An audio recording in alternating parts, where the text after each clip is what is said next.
अभी हम लोग डिस्कस करेंगे about the nutrition in heterotrophic organisms. तो यहाँ पे फिर भी देखो क्या लिखा है, how organism obtain nutrient. Organism मतलब यहाँ पे समझाया जा रहा है अबाउट द हेटेरोट्रोपिक ऑर्गेनिजम्स।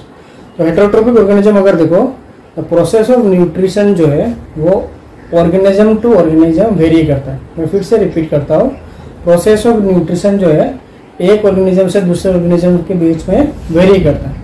तो यहाँ पे अगर देखो हेटेरोट्रोपिक ऑर्गेनिज्म मल्टीसेलुलर भी हो सकता है, मल्टीसेलुलर कॉम्प्लेक्स ऑर्गेनिज्म भी हो सकता है, या फिर यूनिसेलुलर सिंपल फॉर्म भी हो सकता है। तो यहाँ पे उसके हिसाब से अगर देखो मैंने क्या लिखा, देखो हाउ ऑर्गेनिज्म ऑब्टेन न्यूट्रिएंट। एक हेटेरोट्रोपिक ऑर्गेनिज्म कैसे न्यूट्रिएंट को ऑब्टेन करता है। यहाँ पे अगर देखो ऑर्गेनिज्म के हिसाब से अगर देखो मैंने दो पार्ट में डिवाइड किया है, nutrition in unicellular organism and nutrition in multicellular organism. तो according to textbook nutrition in unicellular organism अगर देखो किसको हम लोग डिस्कस करेंगे, will discuss about the nutrition in amoeba and nutrition in paramecium. इसको हम लोग डिस्कस करेंगे, एमीबा एंड पैरामीशियम का न्यूट्रिशन को डिस्कस करेंगे अंडर यूनिसेलुलर ऑर्गेनिज्म। तो यहाँ पे और एक चीज समझना होगा, यूनिसेलुलर ऑर्गेनिज्म के केस में the whole body is made up of single cell. तो एक ही सेल के अंदर जितना भी फंक्शंस होता है वो कैरी होता है, whether it is digestion, respiration, excretion, सब जो फंक्शन होता है एक ही सेल के अंदर होता है। तो यहाँ पे अगर देखो यूनिसेलुलर ऑर्गेनिज्म न्यूट्रिशन जो है हम लोगों ने दो एग्जांपल पिकअप किया, one is amoeba and other one is paramecium. And nutrition in multicellular organism हम लोगों ने किसको एज ए मॉडल डिस्कस किया है, न्यूट्रिशन इन ह्यूमन बीइंग। ठीक है, न्यूट्रिशन इन ह्यूमन। तो ये मल्टीसेलुलर के केस में हम लोग ह्यूमन बीइंग का न्यूट्रिशन को डिस्कस करेंगे, एंड यूनिसेलुलर के केस में एमीबा एंड पैरामीशियम को डिस्कस करेंगे। तो पहले हम लोगों को देखना होगा न्यूट्रिशन इन एमीबा। एमीबा के केस में न्यूट्रिशन कैसे होता है, देखो देयर आर फ्यू स्टेप्स।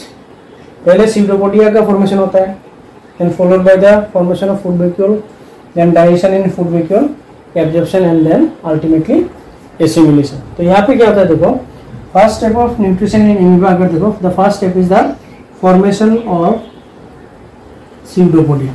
ठीक है, फॉर्मेशन ऑफ सीडोपोडिया। तो सीडोपोडिया क्या है, pseudopodia is also known as false feet, and ये कैसे फॉर्म होता है, by the movement of cytoplasm. तो यहाँ पे अगर देखो सपोज यहाँ पे एक फूड पार्टिकल है, ठीक है, डायग्राम के हिसाब से अगर जाओ यहाँ पे एक फूड पार्टिकल है and this one is one amoeba.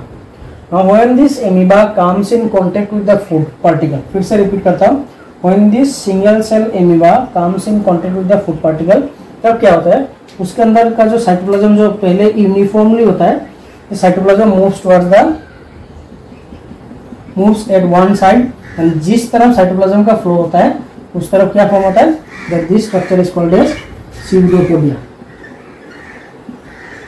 ठीक है, इसका नाम क्या है, देखो सीडोपोडिया। यहाँ पे कैसे फॉर्म होता है सीडोपोडिया, फिर से मैं रिपीट करता हूँ।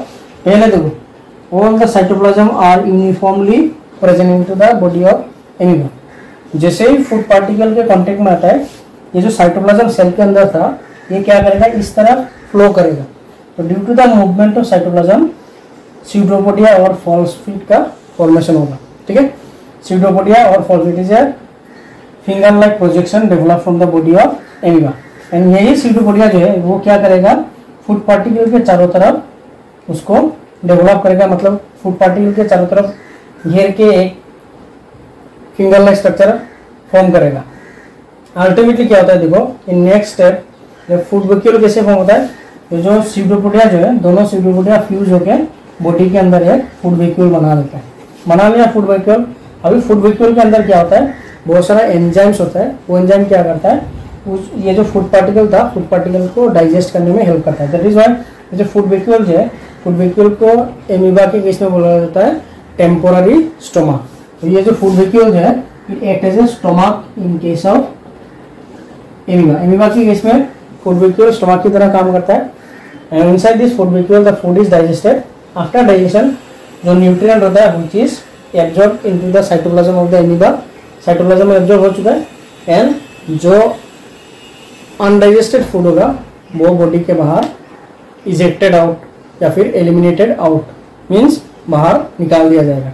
जो अनडाइजेस्टेड फूड होगा वो बॉडी के बाहर निकाल दिया जाएगा। ये हो गया। एंड एसिमिलेशन मतलब जो फूड एब्जॉर्ब हुआ है उसको यूटिलाइज करेगा for their different functions of the body. ये हो गया हम लोगों का न्यूट्रिशन इन एमीबा। फिर से देखो एमीबा के न्यूट्रिशन के फर्स्ट स्टेप क्या, देखो first step is the formation of pseudopodia. तो सीडोपोडिया कैसे फॉर्म होता है? ड्यू टू द फ्लो और मूवमेंट ऑफ साइटोप्लाज्म, जिसको हम लोगों ने नाम दिया cyclosis. Movement of cytoplasm is called cyclosis. तो ये जो साइटोप्लाज्म अगर इस तरफ मूव करेगा तो इस तरफ सीडोपोडिया का फॉर्मेशन हो जाएगा। अभी ये सीडोपोडिया फूड पार्टिकल को घेर के रखेगा। After a certain period of time ये जो सीडोपोडिया फॉर्म होता है दोनों फ्यूज होके बॉडी के अंदर along with the certain water molecule body के अंदर एक फूड वैक्यूल बना लेगा। अभी फूड वैक्यूल के अंदर क्या सिक्रीट होता है? एंजाइम सिक्रीट होता है। अभी उस एंजाइम का फंक्शन क्या होगा? फूड वैक्यूल के अंदर उस फूड पार्टिकल को डाइजेस्ट करना। आफ्टर डाइजेशन जो न्यूट्रिएंट रिलीज होगा वो एब्जॉर्ब कर लेगा, वो हो गया एब्जॉर्प्शन। आफ्टर एब्जॉर्प्शन उसको यूटिलाइज करेगा फॉर बॉडी फंक्शन, जिसको हम लोगों ने नाम दिया है एसिमिलेशन। एंड जो अनडाइजेस्टेड फूड पार्टिकल होगा वो बॉडी से एलिमिनेट हो जाएगा। एंड द प्रोसेस जो है ऑफ एमीबा का जो प्रोसेस ऑफ फीडिंग जो है इसको बोला जाता है phagocytosis. Phagocytosis means engulfing the food particle. Engulfing the food particle is called phagocytosis. ये हो गया हम लोगों का न्यूट्रिशन इन एमीबा। क्लियर? अभी देखो पैरामीशियम के केस में कैसे न्यूट्रिशन होता है। ये हो गया structure of paramecium. What is the structure? Is the structure of paramecium. ठीक है, is the structure of paramecium. Paramecium का अगर बॉडी का अगर स्ट्रक्चर अगर देखो, the body of paramecium is surrounded by fine hair like structure, जिसका नाम क्या है? देखो the fine hair like structure of paramecium is called as cilia. And what is the function of this cilia? In case of paramecium अगर देखो, cilia not only helps in movement of paramecium but at the same time ये जो cilia जो है paramecium का, ये क्या करता है? फूड पार्टिकल को कैप्चर करने में भी हेल्प करता है। तो यहाँ पे अगर देखो डायग्राम के हिसाब से यहाँ पे देखो एक फूड पार्टिकल है which is captured by the cilia and this food particle is put inside the mouth of paramecium. Paramecium के माउथ के अंदर फूड पार्टिकल को डाला जाता है। और कौन डालने में हेल्प करता है? कैप्चर भी करता है cilia.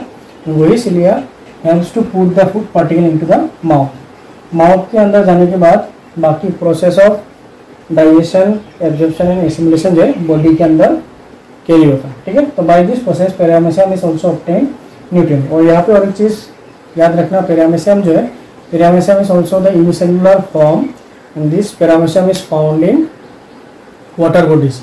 Generally paramecium is found in fresh water condition. Fresh water मतलब मीठा पानी जो होता है वो सॉल्ट वाटर में कम दिखाई नहीं देता, but generally paramecium is found in fresh water. तो फ्रेश वाटर में जो पैरामीशियम होता है वो फूड पार्टिकल को एनगल्फ करने में हेल्प करता है। तो यहाँ पे क्या होता है देखो, what are the step? Food particle first step में क्या होता है? Food particle captured by the cilia, then put it into the mouth, then followed by the digestion and then absorption and ultimately by the process of assimilation, the nutrient is absorbed by the body of paramecium. Clear? And utilize the absorbed nutrient for their different activities. तो ये हो गया हम लोग का nutrition in paramecium. अभी हम लोग डिस्कस करेंगे about the nutrition in human being. अभी हम लोग डिस्कस करेंगे about the nutrition in human being. अभी यहाँ पे कुछ चीज़ हम लोगों को डिस्कस करना बहुत ज़रूरी है before going to the process involve in the nutrition of human being. मतलब ह्यूमन बीइंग के न्यूट्रिशन में जो जो प्रोसेस इन्वॉल्व होता है, start from ingestion, digestion, absorption, assimilation and egestion, पहले हम लोगों को समझना होगा कौन कौन सा बॉडी पार्ट जो है वो इन्वॉल्व होता है। There is a term which is called as digestive system. ठीक है, डाइजेस्टिव सिस्टम। तो डाइजेस्टिव सिस्टम का मतलब क्या है? Several organs which are involved in the process of digestion is collectively known as digestive system. फिर से मैं रिपीट करता हूँ, डाइजेस्टिव सिस्टम क्या है? Several organs which are involved in process of digestion is collectively called as digestive system. ठीक है, तो डाइजेस्टिव सिस्टम का डेफिनेशन क्या है? Group of organs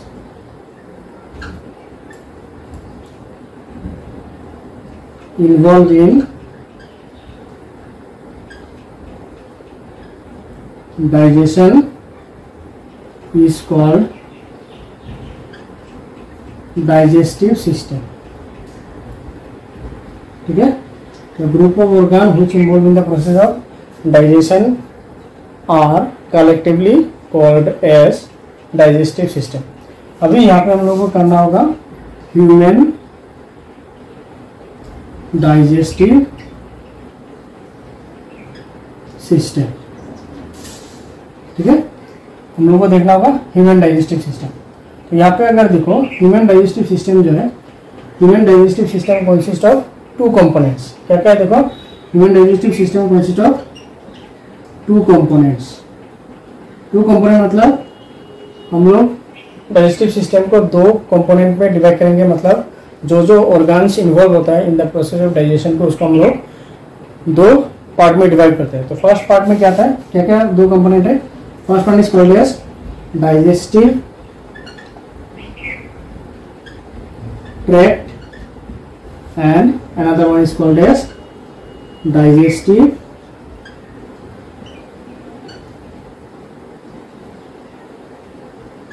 glands।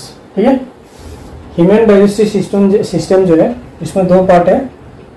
First part क्या है देखो, डाइजेस्टिव ट्रैक्ट या फिर इसका और एक नाम है और it is also called as elementary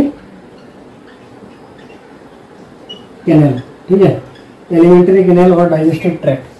tract मतलब ट्यूब है जिसके थ्रू फूड का जो मूवमेंट होता है ये होता है। जैसे माउथ से स्टार्ट होता है, देन ये कहाँ पे जाएगा, इसोफेगस, इसोफेगस से जाएगा स्टोमक, स्टोमक से जाएगा इंटेस्टाइन। ये जो पूरा जो ट्रैक्ट जो है या फिर ट्यूब लाइक स्ट्रक्चर है जिसके अंदर फूड का मूवमेंट हो रहा है उसको हम लोग बोलेंगे एलिमेंटरी कैनल और डाइजेस्टिव ट्रैक्ट। और दूसरा जो पार्ट है डाइजेस्टिव ग्लैंड। और डाइजेस्टिव ग्लैंड अगर देखो, what is the main role of digestive gland? It actually secretes certain enzymes which helps in the process of digestion। मतलब डाइजेस्टिव ग्लैंड से जो जो एंजाइम रिलीज होता है वो फूड का डाइजेशन में इंपॉर्टेंट रोल प्ले करता है। ठीक है, तो यहाँ पे पहले हम लोगों को समझना होगा डाइजेस्टिव ट्रैक्ट जो है इसमें क्या क्या है। तो digestive tract include what are the parts of digestive tract. First one is called as mouth, second one is buccal cavity. ठीक है, माउथ हो गया, बकेल कैविटी हो गया। Third one is oesophagus, buccal cavity के बाद आता है pharynx. Then fourth one is oesophagus, stomach and intestine. ठीक है, stomach and intestine, mouth, buccal cavity, pharynx, oesophagus, stomach, intestine. Clear. तो इंटेस्टाइन को भी हम लोग जब डिस्कस करेंगे, इंटेस्टाइन का दो पार्ट है, लार्ज एंड स्मॉल इंटेस्टाइन, वो अलग से हम लोग देखेंगे। तो these are the main tract और the canal which are involve in the process of digestion. Mouth, buccal cavity, pharynx, oesophagus, stomach and intestine. Clear. अभी हम लोगों को देखना होगा what are the digestive glands. तो डाइजेस्टिव ग्लैंड्स अगर देखो, there are mainly three digestive gland. First one is called as salivary gland, then liver, and third one is pancreas। ठीक है। और लिवर के बारे में एक चीज याद रखना, liver is the largest digestive gland.